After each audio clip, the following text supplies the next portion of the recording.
Hi guys, welcome to Quarantine Movie Club. It's me posting very late because of some internet issues after a tornado literally touched ground in Mamu. So I'm following up on the Emperor's New Groove. This is our movie review before I post this week's current movie introduction.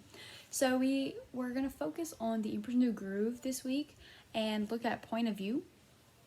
So I will go ahead and go over what we would talk about with point of view. Remember, point of view is how we see the events in the story and what kind of perspective the narrator, or the lack thereof of a narrator, would bring to the story. Okay? So we have two different kinds of point of view. We have first person, which is saying I, me, we. And we have third person, which is like kind of an omniscient narrator, saying Cusco, Pacha did this, telling the story from outside of the circle of characters, basically. So the kind that we have in the Emperor's New Groove is first person. It's being told by Cusco himself. And Cusco's point of view, let's see what he brings to the story. I totally lost my notes also, so I'm kind of just halfway winging this. So I think Cusco's point of view brings a different perspective on the events that happen in the story because he's very biased in the beginning, especially. So he even introduces Pacha as, for example, he introduces Pacha as the person who ruined his life, or the man who ruined my life, or the worst thing that's ever happened to me. So automatically, as the viewer, he's our narrator. He's the only person we have to rely on for telling the story. So we think that he's right and he's telling the truth about this man. So we automatically go in thinking that Pacha is a terrible person. We quickly find out, because we are good and moral people, that Pacha is not the bad guy.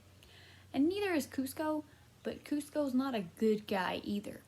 So this lens of an imperfect narrator is a different point of view for us, because we're used to either somebody neutral or somebody positive telling the story from their perspective.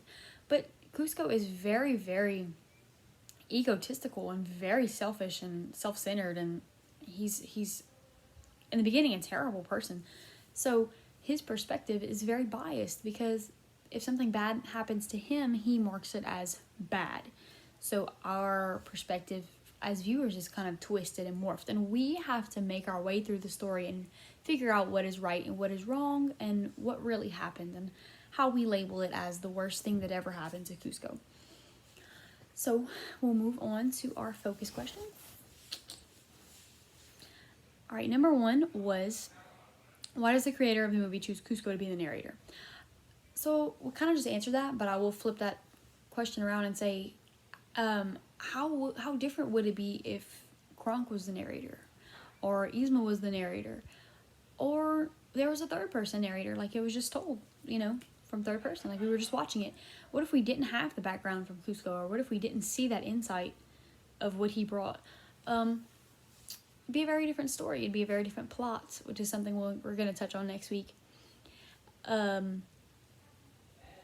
think different characters would be seen differently. The other characters would be seen differently as either more good or more bad or whatever. It's interesting though, as with Cusco being the narrator.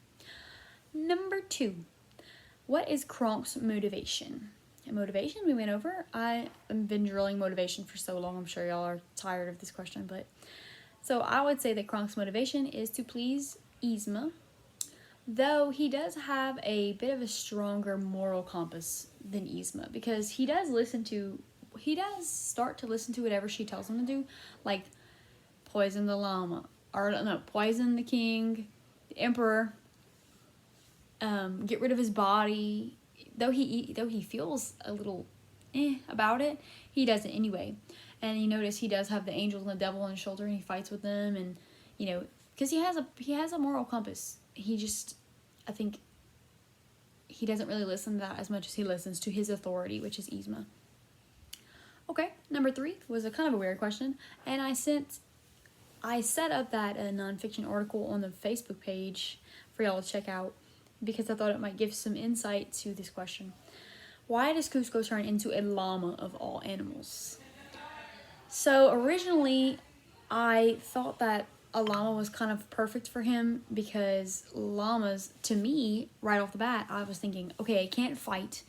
It's not like it doesn't. It's not a dangerous animal. I guess it's not threatening. So I thought maybe it's to humble him, possibly. But then I actually read that nonfiction article and I changed my mind on that. So I'm gonna read this to you. Llamas to the Incan Empire were one of the most important animals because they were used for many resources. They were used for clothes, meat, whatever, fertilizer, all these things, herding animals. Without them, the Incas may not have survived. I said the creators may have chosen this because of the iconography with the Incan Empire. So to represent the Incan Empire, but it's also a good animal for Cusco because it is almost a model of how to be a good leader. A good leader will have to eventually give up some pieces of themselves to better the people around them. And a llama quite literally does do that with the Incan people by giving itself into these many resources for them. So if llamas are used in order to better their people, Cusco should be a resource for a better future, to learn how to give pieces of himself. Kind of gets a little twisted right there. Also, somebody brought this up too. They travel in herds, and before he was a llama, he was kind of like riding solo. He did not like people a lot. He didn't like cliques or anything. He kind of hung by himself. So maybe the fact that he travels in herds and he has no choice but to travel with Pacha and eventually get close to Pacha and his family, it's kind of a change of lifestyle for Cusco. That too. And the last two questions are, what is the main conflict of the movie? And if you remember conflict from last week, you'll know all the kinds of conflict.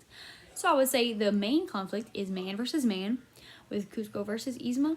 But other conflicts are man versus man, Pacha versus Cusco, all the times they disagree or are in these literally tight situations. Cusco versus himself, so the man versus self, kind of deciding what he should and shouldn't do. Then there is Cusco and Pacha versus nature, all the times with the waterfall, with the jaguars, etc. And the last question is, what is the overall theme or main idea of the movie? I found this one. If you are kind, not only will people like and remember you, but you will be rewarded. So, right. Well, happy very, very late Friday. So, in fact, happy Monday, you guys. I will see you on the next video. And our next video is, well, I'm not going to tell you. I'll just wait for the next one.